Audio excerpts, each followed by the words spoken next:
नमस्कार दोस्तों, मैं रूपम यादव आपके अपने YouTube चैनल करियर मंत्र 9.1 में आपका तहे दिल से स्वागत एवं अभिनंदन करती हूं।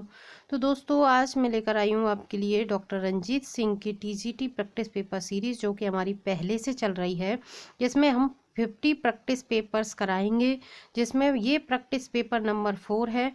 इससे पहले 3 प्रैक्टिस पेपर मेरे चैनल पे अपलोड हो चुके हैं। अगर आपने उनको वॉच नहीं किया है तो आप चैनल की प्ले लिस्ट में जाकर के वहाँ से वॉच कर सकते हैं। तो ये रूपम मैम के द्वारा आपको प्रैक्टिस पेपर सीरीज़ कराई जा रही है, तो आपका इसमें स्वागत है। आप चलते हैं आज के फर्स्ट क्वेश्चन की तरफ। सो दोस्तों, प्रैक्टिस पेपर 4 का फर्स्ट क्वेश्चन है, the first book that was written under the influence of renaissance in England, Utopia 1516, Canterbury tales, the power and the glory, the tempest. So answer will be right here, Utopia 1516। Okay, 1516 ये book थी। क्या थी? The first book. ठीक है, पहले तो first book थी ये। दैट वॉज रिटन, जो कि लिखी गई थी under the influence of renaissance in England. जब रेनेसा टाइम पीरियड चल रहा था इंग्लैंड में, उस समय ये फर्स्ट बुक लिखी गई थी 1516 ईस्वी में। कौन सी थी? यूटोपिया।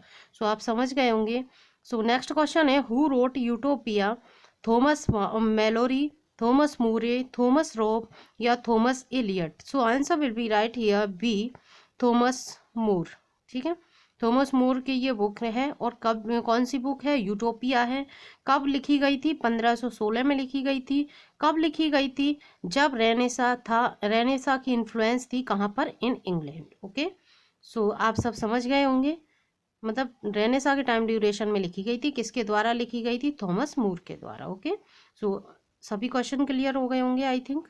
सो क्वेश्चन नंबर 3 है यहाँ पर दोस्तों, which movement marks as reform the society and religion? So renaissance movement, reformation movement, romantic movement या all of the above? So 3 का आंसर हो जाएगा हमारा B, reformation movement. Okay, B answer right है। Which movement marks as reform the society? Society को reform किया था and religion को किया था। किसने किया था? रिफॉर्मेशन मूवमेंट ने। Okay, so answer will be right here B. So question number 4 है यहाँ पर।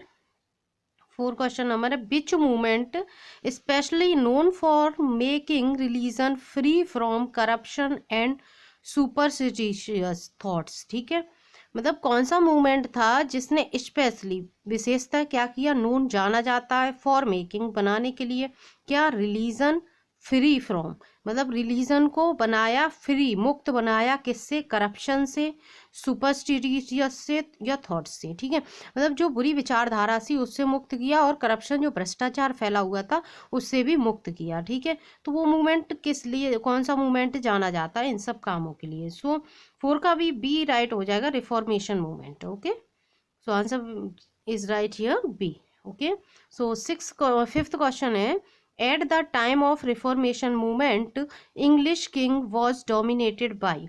मतलब जो इंग्लिश किंगडम था वो किसके द्वारा चलाया जा रहा था? ठीक है, Roman Catholic church, Protestant, all of the above, all of these या पोप?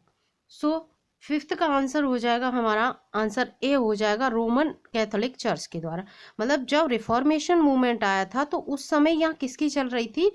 रोमन कैथोलिक चर्च की। मीन्स चर्च के रूल्स फॉलो किए जा रहे थे। यहाँ पे जो भी रूल्स थे वो किसके चल रहे थे? चर्च के चल रहे थे। ठीक, 6th क्वेश्चन है, in which century violent clashes were found between Catholics and Protestants? ठीक है, इन विच सेंचुरी मीन्स पूछा जा रहा है कि किस सेंचुरी में क्या हो गए थे? वायलेंट हो गए थे, मीन्स वो उसमें ज़्यादा आ गए थे, उनकी ज़्यादा चल रही थी। Classes were found between Catholics and Protestants. So century पूछिए किस सेंचुरी में थे? 14th, 15th, 16th and 17th। So answer will be right here C, in 16th century. Okay, 16th century में किसकी चल रही थी यहाँ पर? किसकी? कैथोलिक्स की एंड प्रोटेस्टेंट्स की। सो नेक्स्ट क्वेश्चन है, question number 7, in which century there was series of events in England? किस सेंचुरी में इवेंट्स की सीरीज चल रही थी? ठीक है, सो 15th, 16th या 17th या 18th? So answer will be right here 16th। ठीक है, क्योंकि जो रिफॉर्मेशन का टाइम था वो 16th सेंचुरी का था। लास्ट क्वेश्चन में भी क्या बताया गया है? देखिए 16th सेंचुरी में था, है ना। ये कैथोलिक्स और प्रोटेस्टेंट्स की चल रही थी, तो ये हमारा वही रिफॉर्मेशन का टाइम चल रहा है। सो उसमें किसकी चल रही थी, 16th सेंचुरी में चल रही थी। नेक्स्ट है, who has the authority on England church before 16th century. So English king, English queen, Catholic, pope. So answer will be right here D, pope. Okay, मतलब पूछा गया कि who has the authority, authority थी किसके पास, on English church में before 16th century. So 16th century से पहले, 16th सेंचुरी में तो किसकी चल रही थी, कैथोलिक्स की और प्रोटेस्टेंट्स की, लेकिन उससे पहले किसकी चल रही थी ये पूछा, तो पोप। ठीक है, पोप को मानते थे लोग। सो नेक्स्ट क्वेश्चन है 9, in which movement in England the churches broke away from the authority of Pope and Roman Catholic Church. So Renaissance, Protestant, Reformation या Catholic. So 9 का आंसर हो जाएगा सी, रिफॉर्मेशन। ठीक है, बात हम किसकी कर रहे हैं, रिफॉर्मेशन की कर रहे हैं, तो reformation. Okay, so C is right here. So next question है, the events which happened in reformation movement were related to European। ठीक है, जो इवेंट्स थे तो जो घटित हुए थे किसमें, इन रिफॉर्मेशन के टाइम पे, तो जो मूवमेंट थे वर रिलेटेड टू यूरोपियन, जो कि किससे संबंधित थे, यूरोपियन से संबंधित थे। सो कौन से मूवमेंट थे, Catholic reformation, Protestant reformation, English reformation या none of the above. So answer will be right here 10 D. Okay, none of the above, इनमें से कोई भी नहीं था, ना कैथोलिक, ना प्रोटेस्टेंट और ना ही English reformation. So answer will be right here D. So next question है, question number 11, a character which remains almost unchanged throughout the story is called, round character, dramatic character, caricature या flat character. So answer will be right here D. So D is right here, flat character. देखिए flat character कैसा होता है, जैसे कि आपने देखा होगा कि जैसे कोई दुनिया में पैदा हुआ और जैसा आया वैसा चला गया, किसी को पता ही नहीं चला क्योंकि उसने कुछ ऐसा किया ही नहीं स्पेशल। जैसे कि सभी इंसान जीवित रहते हैं वैसे वो भी रहा और चला गया, तो वही सेम कंडीशन है। जो कैरेक्टर होता है वो एक जैसा है, मतलब अगर कॉमेडियन है तो कॉमेडियन ही है, सीधा साधा है तो वैसा ही है, मतलब जैसा है बस वैसा ही चल रहा है, nothing is changeable. So it is flat character. Okay, what is closer drama, closer drama क्या होता है, ठीक है। So drama to be acted in open, drama to be read, drama to be acted indoor, drama to be performed in streets. So answer will be right here B. Okay, B is right here. जो closer drama होता है, closure drama क्या होता है, ऐसे drama होते हैं जो सिर्फ रीड यानी कि पढ़ने के लिए होते हैं, उनको परफॉर्म नहीं किया जाता है। Okay, so it is closer drama. So 13 question है, 13 question, the correct term for a person or of a material outlook and indifferent to culture is philistine, barbarous, nomad या anarchist। ओके, सो 13 का answer हो जाएगा यहाँ पे ए। Okay, Philistine. ठीक है, philistine जो थे, the correct term for a person of a material outlook and indifferent to culture. So it is philistine, मतलब ऐसा पर्सन जो material outlook and indifferent to culture है, मतलब कल्चर से भी इनडिफरेंट है, तो वो क्या है, फिलिस्टाइन कहते हैं उसको हम। ठीक है, सो नेक्स्ट ये टीजीटी थर्ड में हमारा रिपीट हो चुका है, क्वेश्चन आ चुका है पहले। सो नेक्स्ट क्वेश्चन है guys 14, art autobiography means, autobiography क्या होती है, ये भी टीजीटी 3 का क्वेश्चन है। So the life history of a person written by someone else, the life history of a person written by himself, the life history of a person as reflected in his writings, the life history of a person created in painting by himself. No, so answer will be right here, the life history of a person written by someone else. No, B हो जाएगा यहाँ पे, right हो जाएगा, the life history of a person written by himself. मतलब जो autobiography, biography क्या होती है, मतलब किसी की जो लाइफ की जो वो है स्टोरी, वो कोई और लिख रहा है उसके बारे में, लेकिन यहाँ पे ऐसा नहीं है, यहाँ जो स्टोरी है तो वो खुद हिमसेल्फ लिखता है, अपने आप उस स्टोरी को लिख रहा होता है, तो उसे हम कहते हैं autobiography. Okay, so next question है, myth comes from Greek mythos signifying, TCT 4 में आ चुका है ये क्वेश्चन। ठीक है, imagination, children stories, a story plot true और invented, characters from the past. So 15th का आंसर हो जाएगा गाइस यहाँ पर C. Okay, C is right here, a story, plot, true और इन्वेंटेड। ठीक है, मतलब मिथ क्या होते हैं, कम्स फ्रॉम ग्रीक, ग्रीक से आए थे। मिथोस, ठीक है, मिथोस किसे सिग्निफाई करते हैं, क्या होता है। सो मिथोस का मतलब होता है एक ऐसी कहानी या प्लॉट जो ट्रू होता है और इन्वेंट किया गया होता है, उसको खोजा गया होता है। ठीक है, सो नेक्स्ट क्वेश्चन है 16, which of the following has an episodic structure, मतलब which has been an so which of the following has an episodic structure. Episodic structure किसका होता है, बायोग्राफी का, हिस्ट्री का, या बोथ ऑफ द अबव का, या नीदर ऑफ द अबव का। So answer will be right here 16 को हो जाएगा guys C, both of the above. ठीक है, मतलब जो बायोग्राफी होती है हमारी और हिस्ट्री होती है वो दोनों ही क्या है, एपिसोडिक स्ट्रक्चर है इनका। ठीक है, बायोग्राफी का और हिस्ट्री का। सो 17 नेक्स्ट क्वेश्चन है, a complex plot must contain, एक कॉम्प्लेक्स प्लॉट जो होता है वो क्या, उसे क्या कंटेन करना चाहिए, मतलब उसमें क्या होना कंपलसरी है। ठीक है, पेरिपेशिया, एनाग्नोसिस, बोथ, ईदर, मतलब क्या। ठीक है, 17 का सो आंसर हो जाएगा यहाँ पर डी, ईदर। ठीक है, मतलब बोथ नहीं होना चाहिए, इनमें से एक होना चाहिए, या तो पेरिपेशिया हो या एनाग्नोसिस हो। ठीक है, सो नेक्स्ट क्वेश्चन है guys 18, which of the following is not a feature of epic poetry. Epic poetry का फीचर इनमें से कौन सा नहीं है, ये पूछा गया है। Unity of plot, a noble hero, iambic meter, it is narrated. So 18 का आंसर हो जाएगा गाइस सी, आयम्बिक मीटर। ठीक है, मतलब ये जो क्या है, which of the following is not a feature, feature नहीं होना चाहिए किसका, ऑफ एपिक पोइट्री, मतलब ऐसा नहीं है।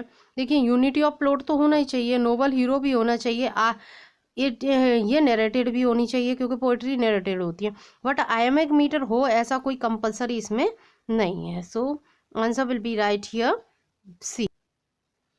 सो नेक्स्ट क्वेश्चन है guys, choose the correct figure of speech in the following sentence. So the camel is the ship of desert. ठीक है, पीजीटी 9 में ये क्वेश्चन पहले आ चुका है। ठीक है, तो ये क्या है, इसमें फिगर ऑफ स्पीच पूछी गई है, इस लाइन में कौन सी फिगर ऑफ स्पीच है। सो मेटाफर, सिमली, हाइपरबली, या नन ऑफ दीज। ठीक है, सो देखिए द कैमल, कैमल जो है उसकी कंपैरिजन किया गया है किससे, शिप से, कहाँ का शिप माना गया है, डेजर्ट का। ठीक है, किसको, कैमल को। So it will be metaphor. Okay, metaphor जो होती है, जैसे हम हिंदी में रूपक अलंकार कहते हैं, उसमें क्या होता है, कंपैरिजन किया जाता है, जबकि सिमली में भी कंपैरिजन किया जाता है, बट वहाँ पे सो और एस जैसे शब्दों का यूज़ किया जाता है, लेकिन यहाँ नहीं होता है।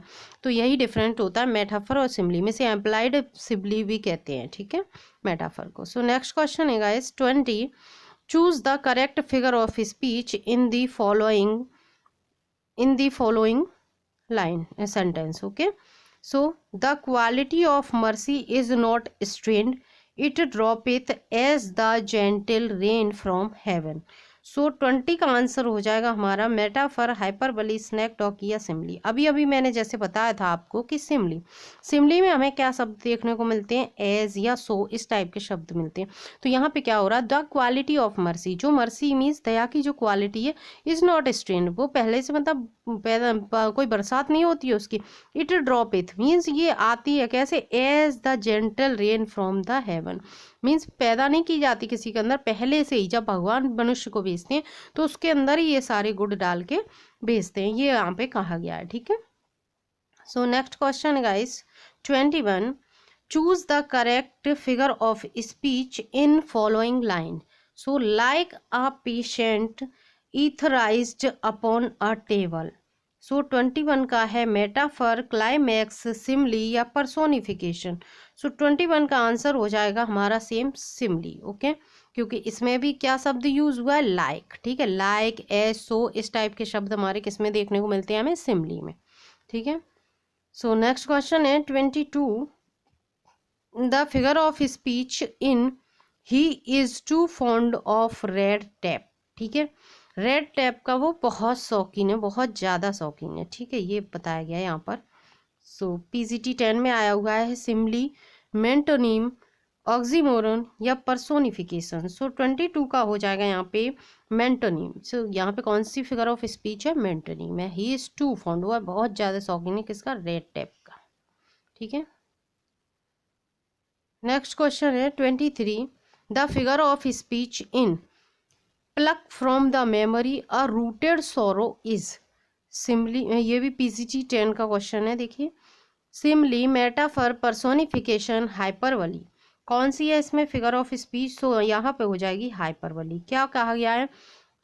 Pluck from the memory, memory से तोड़ लाओ, यादों से तोड़ लाओ, और रूटेड सोरो, किसकी? दुख की जड़ें तोड़ दो। ठीक है, ऐसा तो हो नहीं सकता ना, तो बढ़ा चढ़ा के बोला गया, इसलिए यहाँ पर कौन सी हो जाएगी? हमारी हाइपरबली हो जाएगी। 24th क्वेश्चन है, which is Shakespeare's longest play with 3557 words? ठीक है, twelfth Night, Romeo and Juliet, the Tempest, या हेमलेट? सो 24 का आंसर हो जाएगा हमारा यहाँ पर डी, हेमलेट। हेमलेट क्या है? विलियम शेक्सपियर का सबसे लॉन्गेस्ट प्ले माना गया है, जिसमें 30,557 वर्ड्स हैं। ठीक है, सो नेक्स्ट क्वेश्चन हो जाएगा 25, which play of Shakespeare depicts Prince Hamlet and his revenge against his uncle Claudius, who has murdered Hamlet's father in order to seize his throne and marry Hamlet's mother? ठीक है, सो ये play पहले तो D हो जाएगा, इसका हेमलेट की बात हो रही जिसकी हमने अभी अभी बात की थी। ठीक है, देखिए, which play of Shakespeare depicts prince, ठीक है, प्रिंस हेमलेट है उसमें, और उनका बदला है अगेंस्ट हिज अंकल, उनके अंकल क्लाउडियस से। ठीक है, हु मर्डर्ड, जिन्होंने मार दिया था, हत्या कर दी थी, किसकी? हेमलेट के फादर की। ठीक है, किंग हेमलेट की। In order to seize his throne, और उनका जो किंगडम था उसे सीज कर लिया था, मीन्स खुद कब्जा कर लिया था उन्होंने, और मैरी हेमलेट्स मदर, और उनकी माँ से शादी कर ली थी। तो ये कौन सा प्ले है? शेक्सपियर का हेमलेट है। ठीक है, जिसमें ये सारे कैरेक्टर हैं। सो नेक्स्ट क्वेश्चन है गाइस यहाँ पे 26, Shakespeare's play Hamlet is set in Denmark, Myanmar, Spain, या स्विट्जरलैंड? सो 26 का हो जाएगा ए। ठीक है, ये प्ले कहाँ पर होता है? डेनमार्क में होता है। सो डेनमार्क में इसकी सेटिंग है मानी जाती है। 27 है, which play of Shakespeare has been described as the world's most filmed story after Cinderella? Cinderella के बाद, सिंड्रेला आपने देखा होगा, एक प्ले था जो लड़की थी, बहुत अच्छी स्टोरी है, देख लीजिएगा अगर नहीं देखी है तो, वर्ल्ड फेमस स्टोरी एक तरीके से कह सकते हैं। सो ऐसे ही विच प्ले ऑफ शेक्सपियर, एक हमारे शेक्सपियर का प्ले है, हैज़ बीन डिस्क्राइब किया गया है as the world's most filmed story after Cinderella. ठीक है, so Twelfth Night, Romeo and Juliet, the Tempest, या हेमलेट? सो 27 का हो जाएगा डी। ठीक है, हेमलेट, जिसकी बात हम अभी अभी कर रहे थे वही, मतलब सिंड्रेला के बाद मोस्ट फेमस है वर्ल्ड में। ठीक है, सबसे ज़्यादा मूवीज इस प्ले पर बनी है। सो 28 क्वेश्चन है, which of the following word worked as a source of Shakespeare's Hamlet? The legend of Amleth, Saxo Grammaticus, Gesta, Danorum, Ur Hamlet, all of the above? So answer will be right here D, all of the above. ठीक है, ये सारी चीज़ें, the legend of Hamlet, Saxo Grammaticus, Gesta, Danorum, Ur Hamlet, ये सभी क्या हैं? Source माने जाते हैं प्ले हेमलेट के। Okay, so answer will be right here D. So 29 question guys, which of the following actors played the title role in the first performances of many of Shakespeare's plays including Hamlet, Othello, Richard III and King Lear? So Richard Burwes, Edward Alleyn, Nicholas Tooley, या Richard Robinson? So answer will be right here 29A, Richard Burbage. Richard Burbage जो थे उन्होंने सबसे ज़्यादा इनके उसमें play में performance दी थी। कौन कौन से प्लेज में दी थी इन्होंने? इंक्लूडिंग देखिए, हेमलेट में की दी थी, अथेलो में दी थी, रिचर्ड थर्ड में दी थी, एंड किंग लियर में दी थी। सभी मोस्ट इंपॉर्टेंट प्लेज हैं by William Shakespeare. Okay, so next question है 30, with this key sonnet Shakespeare unlocked his heart, the words are from? PGT 10 में पूछा गया है। सो कॉलरेज, वायरन, हैजलिट, या वर्ड्सवर्थ? सो 30 का आंसर हो जाएगा हमारा डी यहाँ पे, वर्ड्सवर्थ। ठीक है, वर्ड्सवर्थ विलियम शेक्सपियर की तारीफ करते हैं कि विद दिस की, इसकी के साथ सोनेट जो हैं उनके, शेक्सपियर अनलॉक्ड हिज हार्ट, उन्होंने पूरा दिल खोल दिया है। ठीक है, सो नेक्स्ट क्वेश्चन है 31। In Shakespeare's tragedies, character is not destiny. What there is character and destiny is a remarked why. Nicole, Bradley, Coleridge, या Godard. So answer will be right here 31A. Nicole.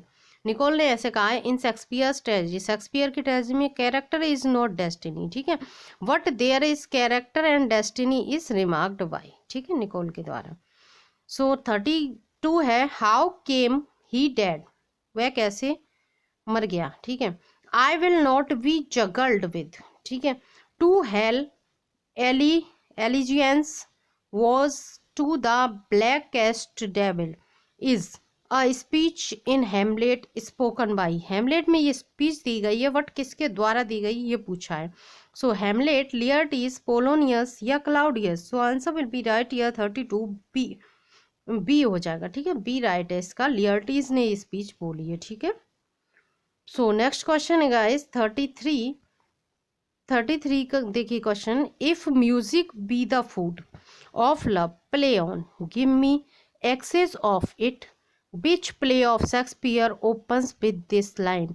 PGT 9 में पूछा गया है ये question. So Twelfth Night, Romeo and Juliet, the Tempest या Macbeth. So 33 का answer हो जाएगा हमारा यहाँ पे ए राइट हो जाएगा। ट्वेल्थ नाइट में ये बोला गया है if music be the food, अगर म्यूजिक भोजन है, ऑफ लव किसका, प्यार का, ठीक है, तो प्ले ऑन इसे बजने दीजिए, give me excess of it, ठीक है।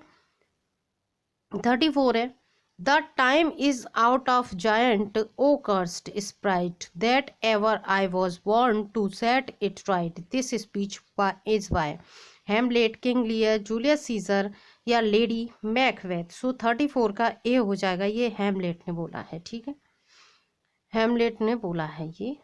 सो नेक्स्ट क्वेश्चन है आपका 35 क्वेश्चन नंबर है lunatic the lover and the poet are of imagination all compact, these words of Shakespeare are taken from. ये वर्ड्स कहाँ से लिए गए, लव स्लेवर लॉस्ट, हेमलेट, हेनरी फोर्थ या मिडसमर नाइट्स ड्रीम। सो 35 का हो जाएगा डी, मिडसमर नाइट्स ड्रीम से ये लिए गए हैं। The lunatic, the lover and the poet are of imagination all compact, ठीक है। सो नेक्स्ट क्वेश्चन है 36 about Tottel's miscellany, a character in Shakespeare's play says I had rather than 40 shillings I had my book of songs and sonnets here, who is the speaker and in which play? Cylinder in the Merry Wives of Windsor, Caliban in the Tempest, Rosalind in As You Like It, Don Pedro in Much Ado About Nothing, ठीक है। So answer इसका हो जाएगा guys right ए, ठीक है। ये words किसने बोले हैं, देखिए सिलेंडर ने बोले हैं in the Merry Wives of Windsor, ठीक है। सो नेक्स्ट क्वेश्चन है guys 37 Hamlet's dilemma in act 3 scene first, to be और not to be means to kill Claudius और not to kill him, to kill Gertrude और not to kill him, to marry Ophelia और not to marry her, to live और to die. So answer will be right here 37 D, okay, to live और to die. मतलब हेमलेट जो है वो act 3 के scene first में क्या कहता है, टू बी और नॉट टू बी। ये सोचता है कि मैं क्या करूँ, जिंदा रहूँ या मर जाऊँ, मतलब मुझे क्या करना चाहिए, समझ में नहीं आ रहा, क्योंकि वो इतना कंफ्यूज्ड हो जाता है कि उसके समझ में कुछ नहीं आता है, तो फिर ये बोलता है वो हेमलेट, ठीक है। ये पीजीटी 2000 में आ चुका है क्वेश्चन। सो नेक्स्ट है 38 Venus and Adonis by Shakespeare is written in 6th line stanza, but rape of the Lucrece is composed in 5 line stanza, 6 line stanza, 7 line stanza या 8 लाइन स्टैंजा। सो 38 का हो जाएगा यहाँ पर सी, 7 लाइन स्टैंजा, ठीक है, rape of the Lucrece. So next question है guys question number 39 Shakespeare dedicated his poems Venus and Adonis, The Rape of the Lucrece, along with his 126 sonnets to किसको उन्होंने ये डेडिकेट किए हैं? अपने 126 sonnet. So dark lady, his publisher Earl of Southampton या Ben Jonson. So 39 का हो जाएगा यहाँ पर सी, अर्ल ऑफ साउथहैम्पटन को उन्होंने अपने 126 सोनेट डेडिकेट किए हैं। ठीक है। So next question है 40, which time Wordsworth refers to in these lines from Prelude? Europe at that time was thrilled with joy, France standing on the top of golden hours, and human nature seeming born again. The period of French Revolution, the beginning of Romanticism, celebrating his poet laureateship, none of the above. So answer will be right here, A, the period of French revolution. जब French revolution हुई थी उसके बाद का जो time था उसको वो कह रहे हैं कि यूरोप एट दैट टाइम, उस समय यूरोप क्या कर रहा है? थ्रिल्ड विद जॉय, खुशी के मारे झूम रहा है। France standing on the top golden hours. ठीक है, फ्रांस किस पर खड़ा हुआ है? अपने गोल्डन आवर्स पे खड़ा हुआ है, स्वर्णिम उस पे अक्षरों पे। ठीक है, एंड ह्यूमन नेचर्स, और जो ह्यूमन नेचर है, जो मानव जाति है, सीमिंग बॉर्न अगेन, ऐसा प्रतीत हो रहा है कि वो फिर से जीवित हो उठे हैं। ठीक है। सो नेक्स्ट क्वेश्चन है which poem these lines have been taken from? They flash upon that inward eye which is the bliss of solitude. So solitude, daffodils, Tintern Abbey, prelude, the world is too much with us. So 41 का guys हो जाएगा यहाँ पर ए। ये बात कर रहे हैं वर्ड्सवर्थ डैफोडिल्स की। डैफोडिल्स की बात करें, डैफोडिल्स जो पोयम है उसमें वो कह रहे हैं कि दे फ्लैश अपॉन, जो डैफोडिल्स जो फ्लावर्स थे उनकी कह रहे हैं कि वो they flash upon that inward eyes. ठीक है, which is bliss of solitude. So answer will be right here. So 42 question है which poem these lines form a part of? TGT 1 में आया हुआ क्वेश्चन है ये, T1 में आ चुका है। ठीक है, टीजीटी 1 में। Nature never did betray the heart that loved her, Tintern Abbey, prelude, daffodils या Ruth. So answer will be right here 42A। ठीक है, टिंटन अबी की बात यहाँ पे राइटर कर रहे हैं हमारे William Wordsworth. Nature never did betray the heart, जो नेचर है, जो प्रकृति है, वो कभी भी दिल को दुखाती नहीं है। Truth love, so that loved her, so उसे हमें प्रकृति को प्रेम करना चाहिए, ये कह रहे हैं। The following lines are taken from to me the meanest flower that blows can give thoughts that do often lie too deep for tears. So immortality ode, Tintin Abbey, Michael scorn not the sonnet. So answer will be right here 43A, immortality ode। ये लाइनें जो यहाँ पर जो compose की गई हैं वो कहाँ से ली गई हैं? immortality ode से ली गई हैं। ठीक है, सो नेक्स्ट क्वेश्चन है, नेक्स्ट क्वेश्चन है यहाँ पर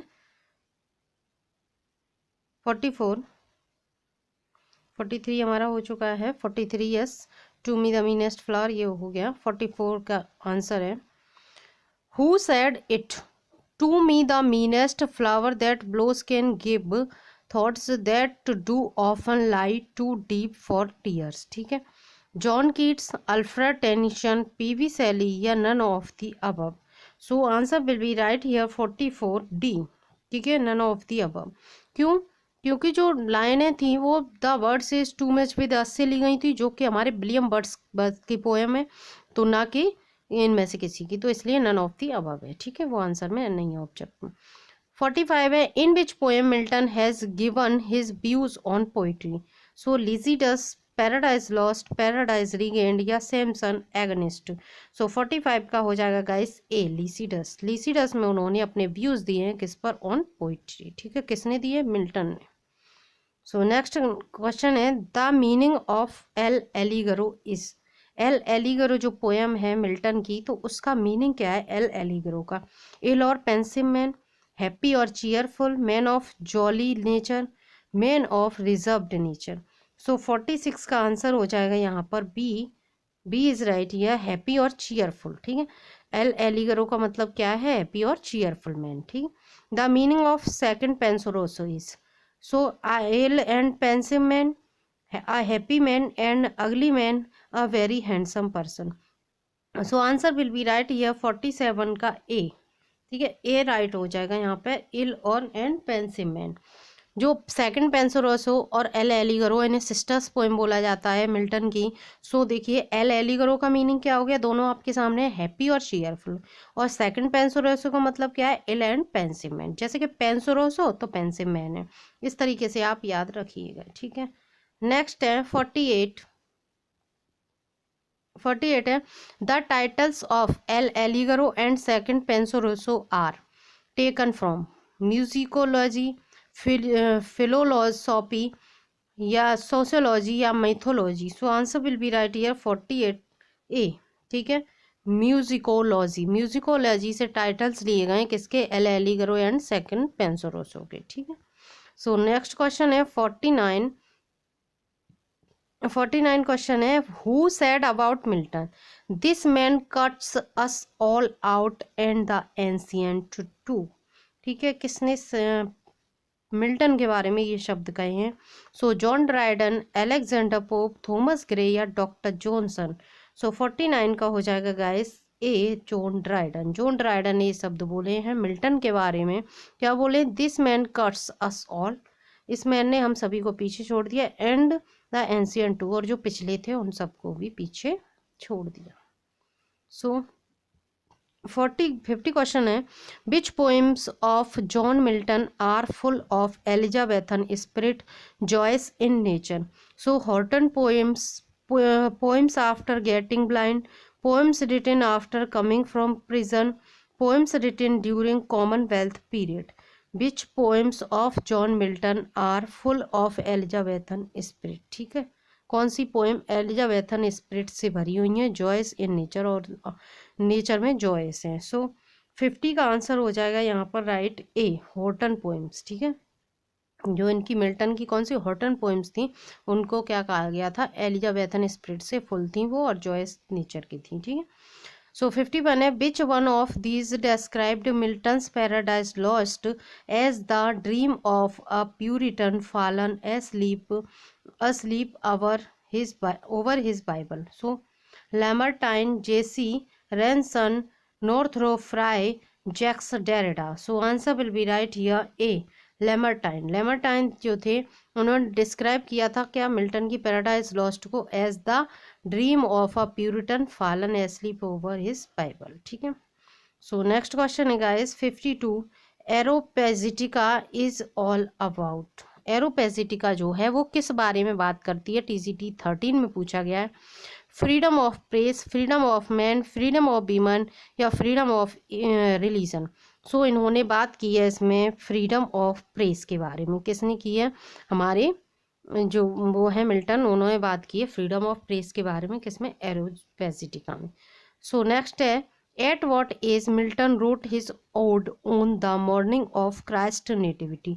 सो 20 ईयर्स, 21 ईयर्स, 22 ईयर्स या 23 years. So answer will be right here B, 21 years. देखिए, ode on the morning of Christ nativity. ठीक है, ये क्या था कि जब ये कॉलेज में थे, यूनिवर्सिटी में, उसी समय इन्होंने इस पोएम को लिखा था। तो उस समय इनकी जो एज थी वो 21 ईयर्स की थी, यानी कि मात्र 21 साल के ये उस समय थे। ठीक है, सो कभी कभी इसकी फॉर्म पूछ ली जाती है कि ये क्या है। ठीक है, the morning of Christ nativity देकर इतना पूछ लिया जाता है, तो ये ओड है। ठीक है, कब स्टार्ट की थी उन्होंने, तो ये उसमें की थी, क्रिसमस डे था उस पर बिगनिंग इन्होंने की थी। ठीक है, so next question guys, the theme of paradise lost is to justify the base of God to man, man's going to hell, satan's bravery, man's revolt against God. so 54 का हो जाएगा guys यहाँ पर answer A is right here, to justify the base of God to man।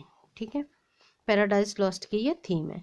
Next है 55, in which year was Galsworthy awarded Nobel prize for literature. देखिए कितनी बार repeat हुआ है ये क्वेश्चन, इसका मतलब वेरी वेरी इंपॉर्टेंट है। TCT 1 में आया, 9 में आया, 10 में एंड 13 में। सो 1933, 1932, 1930 या 1929। So answer will be right here B, 1932। इनका जो वर्क है द फोरसाइट सागा, उसके लिए इनको ये अवार्ड मिला था। ठीक है, प्राइज। सो नेक्स्ट है 56, the dark flower by John Galsworthy is a. Love drama, a tragic play, a love novel, a comic play. So 56 का गाइस हो जाएगा सी, अ लव नोवेल। ये क्या है? एक लव नोवेल है, ठीक है, द डार्क फ्लावर। अब देखिए लव नोवेल कैसे है कि किसी को आपने दिया क्या, रेड रोज, और उसने उस रोज को, आपने क्या किया, अपने प्यार का किया इजहार, और उसने उस रोज को तोड़कर फेंक दिया, तो वो आपके लिए कैसा हो गया, डार्क फ्लावर बन गया, यानी कि बेकार बन गया बिल्कुल। तो वही क्या है, अ लव नोवेल, ठीक है। तो डार्क फ्लावर, इस तरीके से आप कनेक्ट कर सकते हैं, टीजीटी 1 में पूछा गया है। So next question guys 57, which which drama of Goldsworthy deals with the conflict between capitalists and laborers? So, strife, silver box, loyalties, the skin game. So, 57 का गाइस हो जाएगा आंसर ए, स्ट्राइफ, ठीक है। जो स्ट्राइफ जो इनका work है, play मतलब ड्रामा है गर्ल्स वर्दी का, तो उसमें क्या होता है, देखिए कैपिटलिस्ट एंड लेबर्स, जो लेबर क्लास होती हैं और जो इंडस्ट्रियलिस्ट होते हैं, तो उनके बीच में क्या हो जाती है कि स्ट्राइक हो जाती है, यानी कि डिस्प्यूट होता है, उसी के ऊपर स्ट्राइक हो जाती है। तो स्ट्राइफ में क्या होती है, स्ट्राइक होती है, ठीक है। सो 58 है, what does Vashenio do when faced with Portia still in her disguise as Balthazar? Offers her money, gets angry with her, see through her disguise, ignores her. ठीक है, answer will be right here A, offers her money. क्यों? क्योंकि जो बसेनियो था, तो जो Portia थी वो क्या है, डिस्गाइज हो जाती है, अपने आप को क्या बना लेती है, बाल्थजार। बाल्थजार कौन था, एक मतलब वकील के रूप में, जज के रूप में वो हो जाती है। तो वहां पर वो किसका केस लड़ने आती है, एंटोनियो का, जो साइलॉक ने उसके ऊपर कर दिया था 1 पाउंड फ्लैश लेने के लिए उसकी बॉडी से, तो उसको ये लड़ने आती है, तो इसलिए वो क्या करता है, उसके लिए उसे मनी ऑफर करता है। सो 59 है question number, what tokens does Portia ask from Antonio and Vashenio? Globes and a ring, boots and a ring, diamonds and rubies, a letter of thanks. So answer will be right here 59A, ठीक है, globes and a ring, ठीक है। Gloves मांगती है और क्या मांगती है, एक रिंग मांगती है, जो उसकी शादी की रिंग थी, तो वो उससे मांग लेती है वशेनियो से, ठीक है, वशेनियो से ही तो मैरी की थी पोर्सिया ने। सो 60 क्वेश्चन है, Antonio tells Bassanio to give Balthazar the ring, reasoning that Antonio's love and Balthazar's worth are more valuable than Bassanio's pride, mercy, his wife's order, Antonio's gloves. So answer will be right here 60 C, his wife's order. ये कहता है कि Antonio उसको बताता है क्या, Bassanio to give Balthazar's the ring, कहता है कि तुम उसको अंगूठी दे दो। क्यों? क्योंकि इसने हमारे लिए जितना किया है ना बाल्थजार ने, इतना कोई नहीं कर सकता। तो एंटोनियोस लव और उसका जो प्रेम है एंड बाल्थजार्स वर्थ, और बाल्थजार ने जो उसके लिए किया है उससे ज़्यादा वैल्यूएबल उसकी वाइफ का ऑर्डर नहीं है, इसलिए तुम इसे रिंग ये दे दो। तो वो दे देता है। सो 61 है, who gives Bassanio's ring to Portia? Antonio, Shylock, Nerissa या ग्रेसियानो। सो 61 का हो जाएगा गाइस यहाँ पर डी, ग्रेसियानो। ग्रेसियानो रिंग देता है, ठीक है, पोर्सिया को। सो नेक्स्ट क्वेश्चन है 62, what does Nerissa still in disguise promise Portia that she will get from Gratiano? His boots, his ring, his gloves, his jerkin. देखिए व्हाट डज नेरिशा, नेरिशा जो थी means उसकी जो एक तरीके से मेड कह लो या कजिन कह लो, स्टिल इन डिस्गाइज, वो भी डिस्गाइज थी, किससे, प्रॉमिस करती है पोर्सिया से, that she will get from Gratiano, वो ग्रेसियानो बन जाती है और पोर्सिया का बन जाती है, बाल्थजार बन जाती है। तो उस समय वो उसको क्या देती है, हिज बूट्स, अपने बूट्स देती है, रिंग देती है या ग्लव्स देती है, या फिर हिज जर्किन, अपनी जैकेट दे देती है। सो 62 का यहाँ पर आंसर हो जाएगा गाइस बी, वही रिंग की बात हो रही थी, रिंग देती है, ठीक है। नेक्स्ट है 63, what does Lorenzo think of people who don't like music? जो लोग म्यूजिक नहीं लाइक करते हैं, लोरेंजो कहता है, तो उनके बारे में क्या कहता है? He has no opinion, they deserve cruelties, they are clever, they amuse him.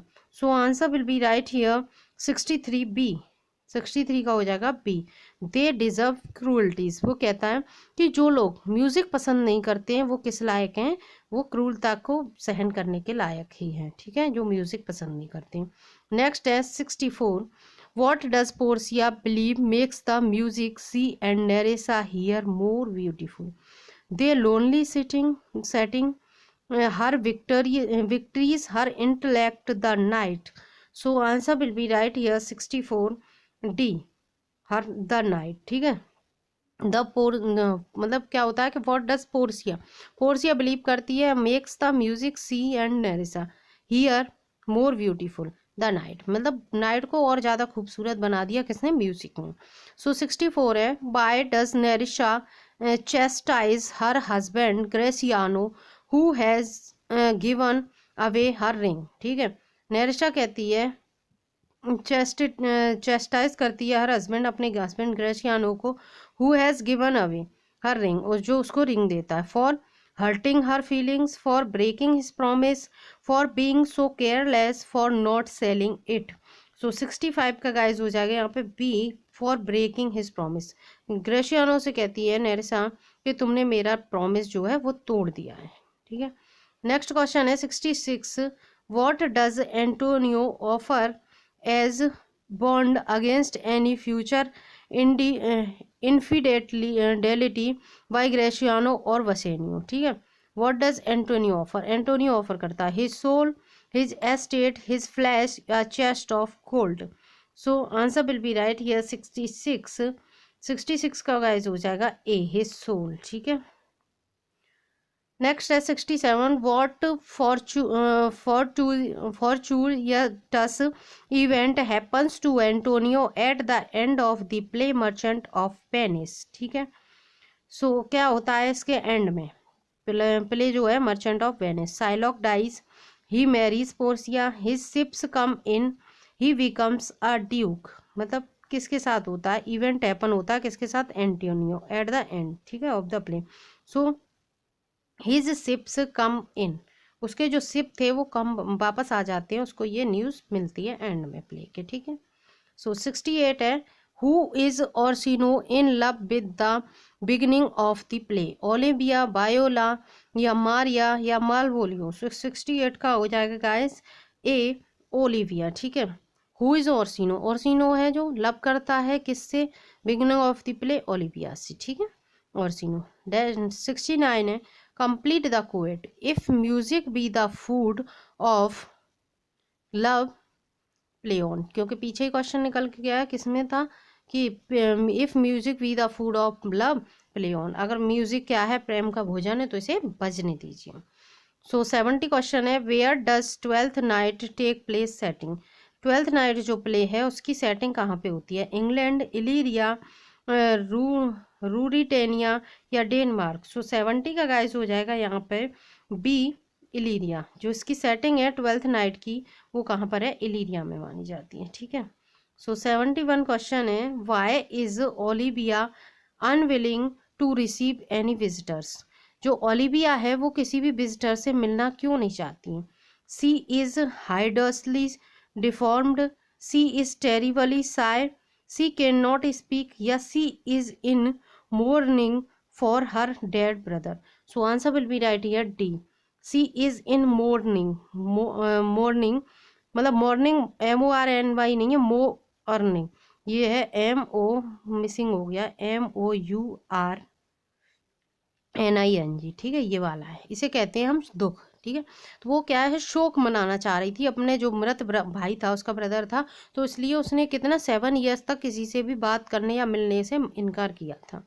So next question है guys, how does Viola come to be as Orsino's court, she is shipwrecked nearby, she is captured and made a slave, she is invited to be a guest of Orsino, she is Orsino's daughter।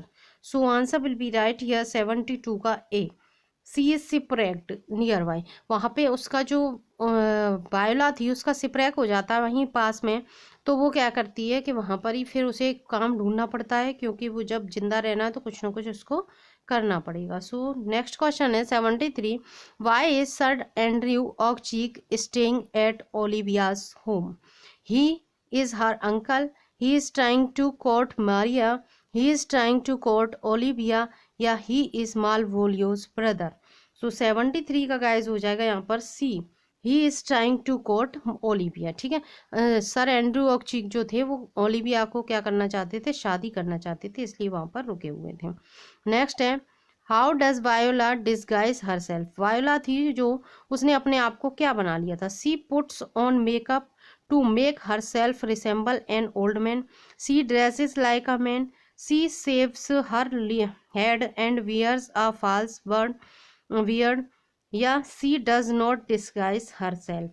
So answer हो जाएगा यहाँ पर 74 का हो जाएगा guys B, she dresses like a man. वो क्या थी, उसने अपने आप को एक क्या कर लिया था, एक मैन मीन्स आदमी के रूप में डिस्गाइज कर लिया था, ठीक है, एक लड़के की तरह कर लिया था। सो नेक्स्ट क्वेश्चन है 75, what is Malvolio's position. Malvolio की पोजीशन क्या थे, he is Orsino's fool, he is Viola's butler, he is Sir Toby's butler, he is Olivia's steward. So answer will be right here D, he is Olivia's steward. Olivia steward का मतलब होता है कि जो रसोईया होता है ना, खाना वाना बनाता है, उस तरीके से था कौन, मालवोलियो, ठीक है। सो 76 है what is Sir Toby's great vice. He is a drunkard, he is a glutton, he enjoys pornography, he has no vices. So answer will be right here A, he is a drunkard। जो sir Toby थे उसके uncle थे Olivia के, वो कौन थे, एक drunkard थे, एक शराबी थे, शराब पीते रहते थे, और सर ऑक्ची को भी उन्होंने अपने साथ रख रखा था। सो 77 है who does Orsino send to carry his message to Olivia. Olivia के पास अपने मैसेज भेजने के लिए ओर्सिनो किसे भेजता था, ठीक है। So Malvolio, Feste, Viola, disguise as Cesario, या Sebastian. So answer will be right here C, जो बायोला थी जिसने अपने आप को डिस्गाइज कर लिया था कैसे, सिसेरियो के रूप में, बताया था ना, ड्रेसेस ऐसा मैं मतलब लड़का बन गई थी वो, तो उसी पे मैसेज भेजते थे वो, ठीक है।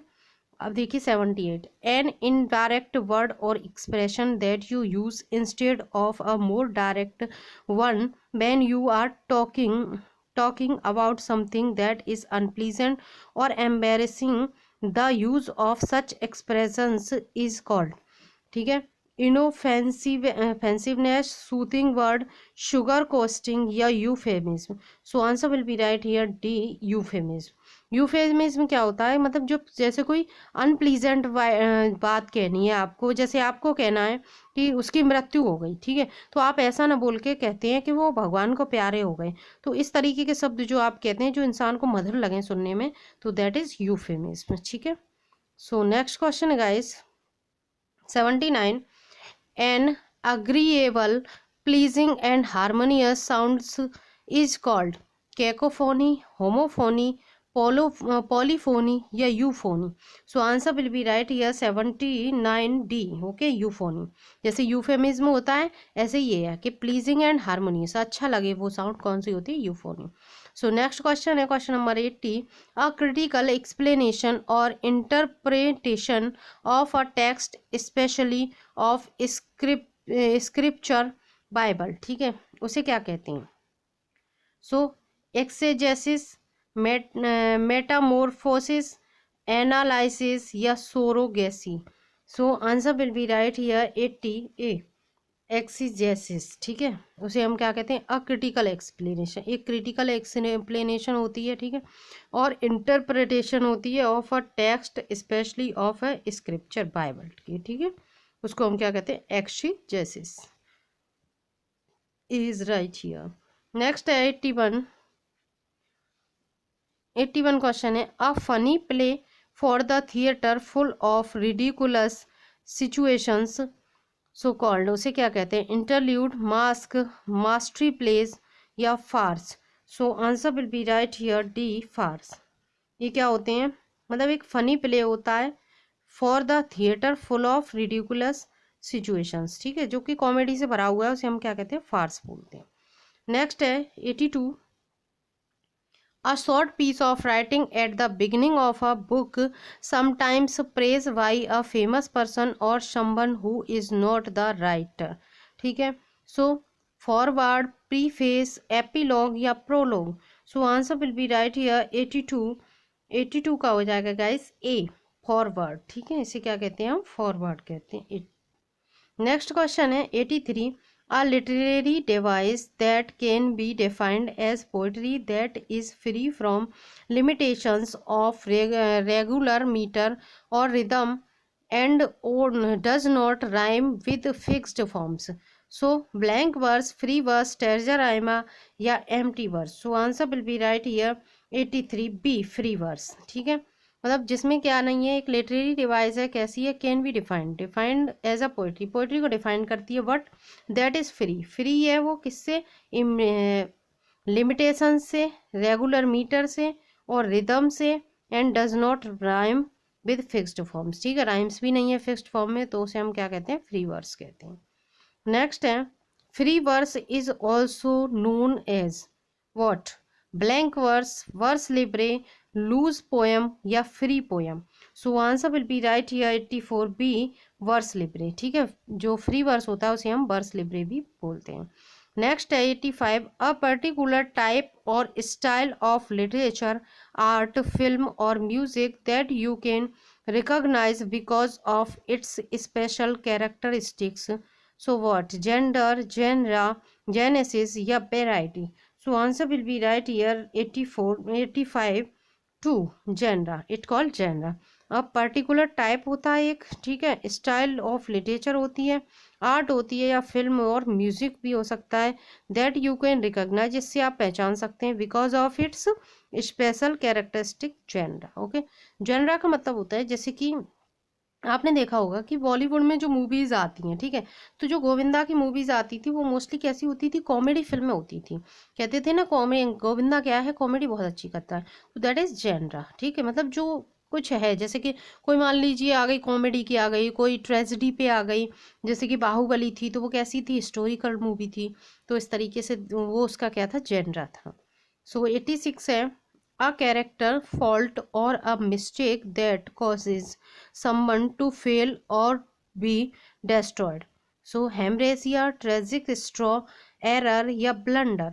सो 86 का हो जाएगा गाइस ए, हेमरेशिया। ठीक है, जो कैरेक्टर होता है उसमें जो कोई फॉल्ट होती है या जो कमी होती है, मिस्टेक, उसे क्या कहते हैं, और वो कॉजेज होती है समवन टू फेल और भी डिस्ट्रॉय, जो कि फेल हो जाता है या फिर डिस्ट्रॉय हो जाती है, तो उसे हम कहते हैं हेमरेशिया। ठीक है, सो 87 है guys the belief that pleasure is the most important thing in life. जो बिलीफ होता है या जो प्लेजर होता है in the most important thing in life, so what is hedonism, antagonism, utilitarianism या प्यूरिटनिज्म।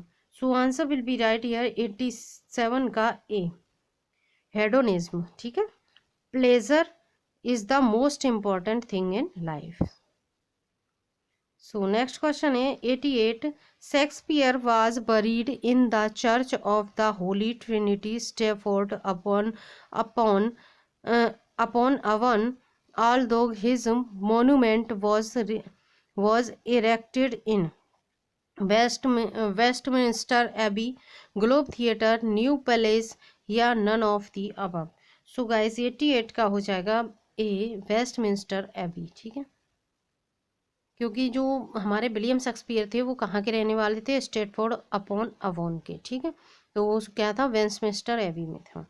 नेक्स्ट है 89 Shakespeare's birth place is Stratford upon upon या स्ट्रेटफोर्ड चर्च, वेस्टमिंस्टर एबी या स्ट्रेटफोर्ड ऑन अवॉन। सो 89 का हो जाएगा गाइस यहाँ पे ए, स्ट्रेटफोर्ड अपॉन अवॉन, जो कि हमारा ऊपर ही बिल्कुल ये लिखा हुआ है, जो कि मैंने हाईलाइटेड भी किया हुआ है। तो ये क्या है, इनका बर्थ प्लेस माना जाता है। अवॉन इसमें जो है वो रिवर का नाम है, और अपॉन अवन, तो अपॉन अवन मीन्स अवन के रिवर के पास था। ठीक, नेक्स्ट है 90 Shakespeare was born in Stratford on Avon. What country is the town in? PCT 2 में पूछा गया है क्वेश्चन। सो ससेक्ट, नॉरफोल्क, डरहम या वारविकशायर। सो 90 का आंसर हो जाएगा डी, वारविकशायर। ठीक है, वारविकशायर कंट्री थी उनकी। नेक्स्ट है guys 91 Shakespeare's parents were John Shakespeare and Mary Arden, John Shakespeare and Anne Hathaway, John Shakespeare and Mary Garden या John Shakespeare and Mary Dowden. So answer will be right here A, John Shakespeare and Mary Arden. ये इनके parents थे। तो guys मैं आपको बता दूं कि जो पीसीटी में 4 राइटर लगे हुए हैं हमारे, William Shakespeare, William Wordsworth, John Milton and Galsworthy, ठीक है। तो उनके जो फादर हैं उनके नाम भी सबके जॉन से स्टार्ट है, John Milton, John Galsworthy, John Shakespeare और जॉन वर्ड्सवर्थ, इस तरीके के नेम है उनके, ठीक है। सो नेक्स्ट क्वेश्चन है 92 क्वेश्चन है guys. What was the business of John Shakespeare, ठीक है। जॉन शेक्सपियर कौन थे, उनके फादर थे, तो वो क्या थे। A glover and whittawer, leather worker by trade, या लिनेन मर्चेंट, या रन ऑफ ट्रेडमिल, या none of the above. So 92 का हो जाएगा ए, अ ग्लोवर एंड विटेवर, मतलब लेदर वर्कर थे वो बाई ट्रेड, ठीक है। उनका काम क्या था, लेदर का वर्क करना। सो नेक्स्ट क्वेश्चन है 93, Shakespeare was probably educated at King's New School in Stratford Grammar School, King's George's School, Saint Mary School, या Saint Thomas a Becket School. So answer will be right here A, 93 का A हो जाएगा guys, King's New School in Stratford Grammar School, ठीक है। 94 है, Shakespeare's wife Anne Hathaway was 8 year older to him and she belonged to, कहाँ से थी वो, न्यू जर्सी, सोटरी, या वेस्टमिस्टर, या Stafford upon Avon. So guys 94 का हो जाएगा हमारा बी, वो सोटरी से बिलोंग करती थी, ठीक है। और 8 ईयर बड़ी थी किससे, हमारे विलियम शेक्सपियर से। सो देखिए 95 है, at the age of 18 Shakespeare married 26 year old Anne Hathaway, ठीक है। The consistory court of the diocese of Worcester issued a marriage license on 26 November 1582, 28 November 1582, 29 November या 27 नवंबर, क्योंकि सब में 1582 है, सभी में नवंबर है, बस 26, 28, 29 एंड 27 डेट्स दी गई हैं। सो 95 का हो जाएगा गाइस डी, 27 सितंबर 1582। अब देखिए कि जब विलियम शेक्सपियर कितने थे, एज 18 थी उनकी, और शेक्सपियर ने मैरी की थी किससे, 26 ईयर ओल्ड एन हैथवे से। तो उनका जो कोर्ट लाइसेंस था, जो मैरिज सर्टिफिकेट होता है, वो कब इशू किया गया था, तो 27 नवंबर 1582 में इसे इशू किया गया था, ठीक है। सो नेक्स्ट क्वेश्चन है 96, 6 month after the marriage Anne Hathaway gave birth to a daughter named Susanna, baptise 26 में 1583, ठीक है। सभी में 26 में 1583 दिया गया है। सो जगह हमें नाम देखना है, प्रसन्ना, रुखसाना, या Sushma. So answer will be right here A, Susanna, baptise 26 में 1583, ठीक है। सुषना नेम था जिसको उन्होंने अपने मैरिज के 6 मंथ बाद बर्थ दिया था, किसने, एनी हैथवे ने, ठीक है। डॉटर थी, ये भी बताया इसमें, डॉटर का नेम है सुषमा, ठीक है। नेक्स्ट है 97, Shakespeare's first child was Hamnet, Judith, Susanna, या Desdemona. So answer will be right here 97 का गाइस बताने वाली बात ही नहीं है, सुषना, क्योंकि वो 6 मंथ बाद ही हुई थी। नेक्स्ट है 98 क्वेश्चन है, Shakespeare's twins son and daughter were baptized on 2 February 1585, ठीक है। एक तो सन था, उसका नेम क्या था, ठीक है, और उसके बाद डॉटर थी, तो Hamnet and Judith, Judith and Hamnet, Susanna, Judith, Judith, Susanna. So answer will be right here A, ठीक है। हेमनेट तो क्या था, उनका सन था, और जुडिथ जो थी वो डॉटर थी। तो उनको कब बर्थ हुआ था, ऑन 2 फरवरी 1585 में, ठीक है। नेक्स्ट है Shakespeare's twins were Susanna and Judith, Hamnet and Judith. So answer will be right here M B, ठीक है। हेमनेट एंड जुडिथ क्या थे, उनके ट्विंस थे, क्योंकि सुषना का तो बर्थ 6 मंथ बाद ही हो गया था, तो वो जुडिथ, सॉरी, ट्विंस नहीं हो सकती है। सो नेक्स्ट है क्वेश्चन नंबर 100 है, it is believed that Shakespeare was found guilty of dear poaching in the garden of TGT 1 में आया हुआ क्वेश्चन है ये, तो क्या था, विलियम शेक्सपियर कैसे थे, फाउंड गिल्टी, गिल्टी फील कर रहे थे, क्यों, टू डियर पोचिंग, उन्होंने जो हिरन की चोरी की थी, इन द गार्डन ऑफ, किसके गार्डन से, so William Herbert, Robert Greene, Thomas Lucy या थॉमस थॉट। So answer will be right here 100 C, Thomas Lucy के गार्डन से उन्होंने डियर की चोरी की थी। ठीक है, नेक्स्ट है 101, state the emphatic of I am happy, TGT 2004 में आया है। So I am really happy, I am very happy, I am so very happy, I am so happy. So answer will be right here D, I am so happy. ठीक है, क्योंकि सो के साथ very नहीं आ सकता, रियली कोई emphasise नहीं कर रहा है, वो आई एम वेरी हैप्पी, ये भी सेम इसी तरीके से, तो आई एम सो हैप्पी। ठीक है, क्या बता रहा है कि मैं बहुत ज़्यादा खुश हूँ। So answer will be right here D. So next question है 102, Ram really goes to the bazaar. ठीक है, टीजीटी 2004 में आया है। Relative adverb, adverb of time, adverb of frequency या adverb of manner. So Ram मतलब कभी कभी बाजार जाता है, so answer will be right here, मतलब फ्रीक्वेंसी क्या क्या दिखा रहा है, बारम्बार था तो दिखा रहा है कभी कभी जाता है, तो एडवर्ब ऑफ फ्रीक्वेंसी है। Answer will be right here C. So next question है 103, the Chinese dash invented printing press, TCT 4 में आया, हैव, हैज, हैजंट या नन ऑफ द अबव।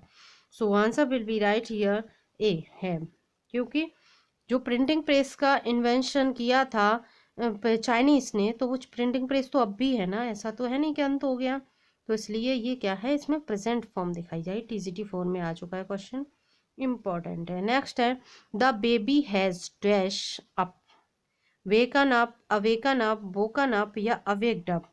सो 104 का हो जाएगा guys C, woken up, baby, the baby has woken up. ठीक है, क्योंकि हैज ऐप किस में आते हैं, प्रेजेंट परफेक्ट टेंस में आते हैं, तो उसमें कौन सी आती है, B3 आती है, क्योंकि वर्ब की थर्ड फॉर्म लगती है। सो नेक्स्ट है 105, the more Himanshu tried to find excuse for his coming late to his office regularly, the more he was confused, tied the knot, was in a flat spin या cut above others. So answer will be right here 105 C, was in a flat spin। ठीक है, ये उसने अपना excuse दिया है।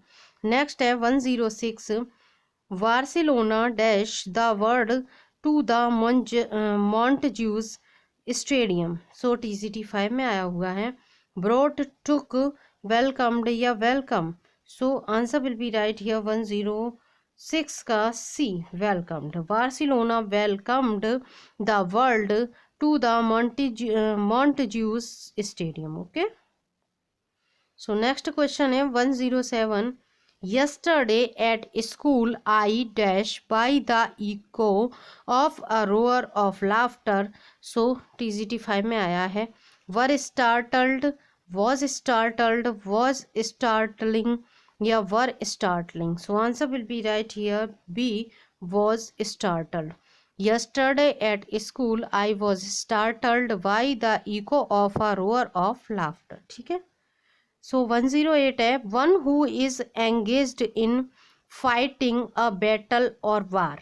ठीक है, जो वन हु एंगेज्ड, वो जो जुड़ा हुआ है किसमें, फाइटिंग और अ बैटल और वार में, उसे हम क्या कहते हैं, अमेच्योर या मिलिट्री या फाइटर या वैली ग्रेंट।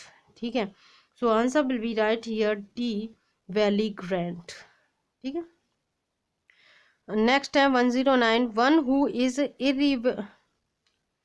इरिवरेंट towards God. ठीक है, क्रिमिनल, थीस्ट या ब्लास्फेमस या atheist. So answer will be right here C, blasphemous. ठीक है, जो इरिलीवेंट होता है किसके लिए, गॉड के लिए। ठीक, उसी के। नेक्स्ट है 1110, 110 है, a lover of books. So amateur, jealous, bibliophile या astronomer. So answer will be right here D, C, bibliophile. ठीक है, जो बुक्स का प्रेमी होता है, ठीक है, बुक्स से प्यार करता है, उसे हम कहते हैं बिबिलियोफाइल। सो ये गाइस देखिए पैसेज है, इसमें पैराग्राफ डायरेक्शन 111 से लेकर 115 तक, read the following passage and answer the questions that follow. So Asia के थर्ड वर्ल्ड के बारे में बात हो रही है यहाँ पे, तो ये क्या है, पैसेज के ये क्वेश्चंस हैं 111 से लेके 115 तक। इसे आपको रीड करना होगा। देन सबसे पहले देखिए तरीका क्या है, पहले इसके क्वेश्चंस रीड कर लीजिए और एग्जाम मतलब उसके ऑब्जेक्टिव्स रीड कर लीजिए, उसके बाद फिर इसके आंसर देते जाइए, ठीक है। तो ये उसी जगह पढ़ के फिर तब होता है। तो आगे का हम देखते हैं। नेक्स्ट है 116 से 120 तक। Find the incorrect one word for the explanation, ठीक है।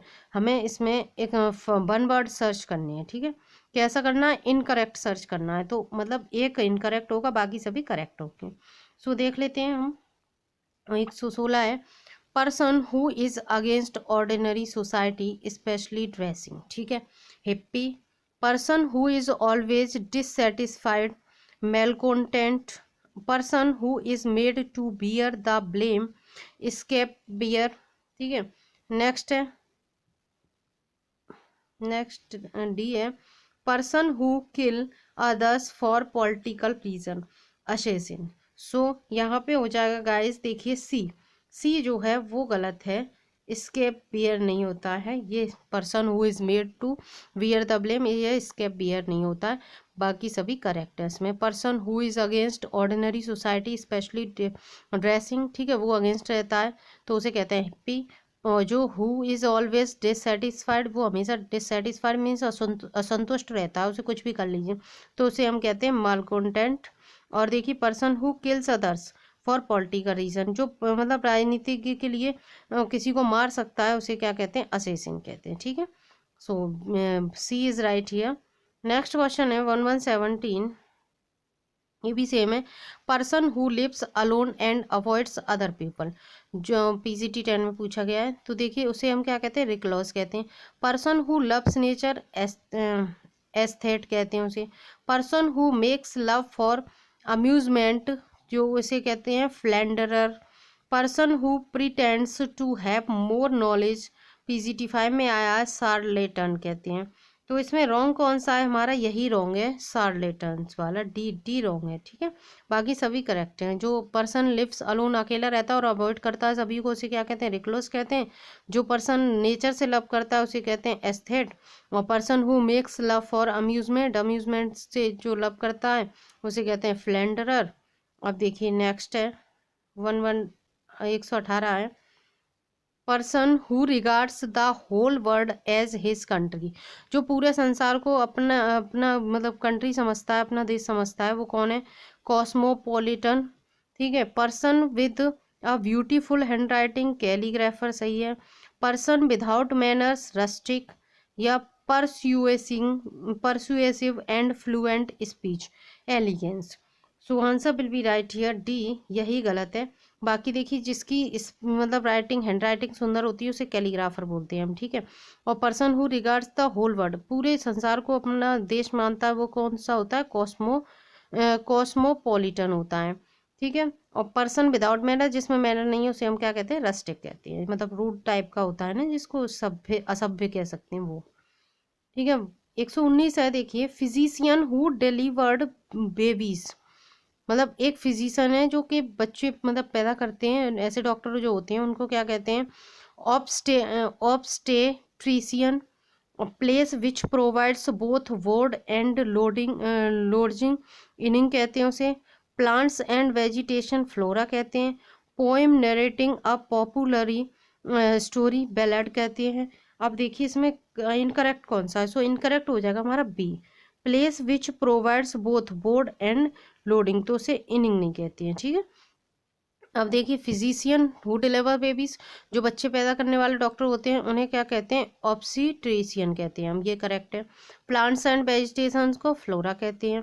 Poem narrating a popular story, उसे क्या कहते हैं, बैलेड कहते हैं, ठीक है, करेक्ट है ये। सो हमारा इनकरेक्ट कौन सा था, ये सेकंड वाला इनकरेक्ट था। सो नेक्स्ट क्वेश्चन है guys 120, a poem written on the death of someone loved and lost, ठीक है, उसे एलेजी कहते हैं। पॉलिसी ऑफ पॉलिटिकल पार्टी, उसे मैनिफेस्टेशन कहते हैं। Power of reading thoughts of others, telepathy. Practice of one marriage, so monogamy. So इसमें incorrect हो जाएगा गाइस 120 का बी हो जाएगा, policy of political party, manifestation नहीं है, ठीक है। पोएम देखिए जब किसी की डेथ हो जाती है उस पर लिखते हैं, जैसे कि जो लिसिडस है आपकी, तो ये क्या है, एक लेजी थी, मिल्टन ने लिखी थी अपने फ्रेंड की डेथ पर। तो ये क्या है, जब किसी से हम प्यार करते हैं उसकी डेथ हो जाती है, उस पर जो लिखी जाती है पोएम उसे हम क्या कहते हैं, लेजी कहते हैं। अब क्या है, power of reading thoughts of others, जो दूसरों के विचारों को पढ़ लेता है उसे टेलीपैथी कहते हैं।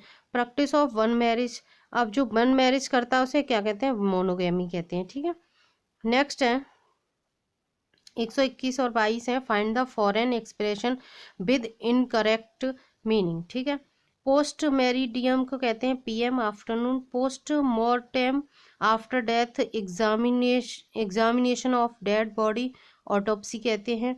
ठीक है, पोरी म्यूजिकल पार्टी होती है। प्राइमा डोना, इसे क्या कहते हैं, टेम्परामेंटल परफॉर्मर कहते हैं। तो इसमें राइट हो जाएगा गाइस 121 का सी हो जाएगा। ठीक है, तो हमें करना क्या है, इसमें इनकरेक्ट सर्च करना है। ठीक है, यानी कि 3 करेक्ट है हमारे और 1 इनकरेक्ट है। तो इनकरेक्ट कौन सा है, इसका सी इनकरेक्ट है। ठीक है, पोस्ट पोरी, इसे म्यूजिकल पार्टी नहीं होती है। अब देखो पोस्ट मेरिडियम, इसे तो हम जानते हैं पीएम, जो आफ्टरनून का समय होता है 12 बजे के बाद, दिन में जो दोपहर में टाइम हो जाता है उसे हम पीएम कहते हैं। अब देखो पोस्ट मॉर्टम, पोस्ट मार्टम क्या होता है, after death, examination of dead body autopsy कहते हैं। ठीक है, जो बॉडी का एग्जामिनेशन होता है उसे क्या कहते हैं, ऑटोप्सी कहते हैं। अब जो पोस्टमार्टम होता है, जो मरने के बाद क्या है कि बॉडी का जो पोस्टमार्टम किया जाता है फाड़ा चीटी, उसे हम कहते हैं पोस्टमार्टम। अब नेक्स्ट है इसमें प्राइम डोना, इसे टेम्परामेंटल परफॉर्मर कहते हैं। अब 122 है आपका, देखिए prima facie at first sight कहते हैं। Pros and cons for and against TCT9 में पूछा गया है। Quantum libet as much as you like, quid pro quo an equal length. ठीक है, तो 122 का हो जाएगा डी, ये इनकरेक्ट है, बाकी सब करेक्ट है इसमें। ठीक है, सो नेक्स्ट क्वेश्चन है गाइस 123 से 125, find the incorrect use of proverbs, कहावत का गलत यूज किया गया है वो हमें सर्च करना है। 123 में है स्पीक, टॉक करना, of the devil and the devils here. ठीक है, speak the truth and shame the devil, speech is silver silence is gold, still waters run fast. So इसमें हो जाएगा गाइस 123 का D, still waters run fast. ठीक है, यही गलत है इसमें। नेक्स्ट है 124 है, strike while the iron is hot, sweet are the uses of adversity, the best fish swims near the bottom, the boughs that bear most hang highest. So इसका हो जाएगा गाइस आंसर डी राइट हो जाएगा आपका, the boughs that bear most hang highest. ठीक है, next है 125 जो कि लास्ट क्वेश्चन है आज की क्लास का। The cobbler's wife goes the worst shod, the dogs bark but the caravan passes on, the early bird catches the worm, the end justifies the efforts. So answer will be right here D, यही incorrect है हमारा, बाकी सभी correct हैं। तो guys ये तो हुई आज की यहाँ तक की क्लास। आज की क्लास के 125 क्वेश्चन हो गए। अगर आंसर की देखनी हो तो आप देख सकते हैं, देखिए ये इसकी आंसर की है गाइस। ठीक है, ये 125 क्वेश्चन है। अगर आपको ये वीडियो अच्छी लगी हो तो गाइस अगर आपको आज की क्लास अच्छी लगी हो तो मेरी क्लास को लाइक करें, कमेंट करके ज़रूर बताया करें कि आपको ये क्लास कैसे लगी, और ज़्यादा से ज़्यादा शेयर किया करें। और हाँ, अगर आप चैनल पे फर्स्ट टाइम विजिट कर रहे हैं तो इसे सब्सक्राइब करना ना भूलें, जिससे आने वाली सभी वीडियोज़ की नोटिफिकेशन आप तक मिलती रहें, और बेल आइकन को ज़रूर प्रेस कर लिया करें सब्सक्राइब करने के बाद। So guys, preparing well and thanks for watching this video. Bye bye, take care.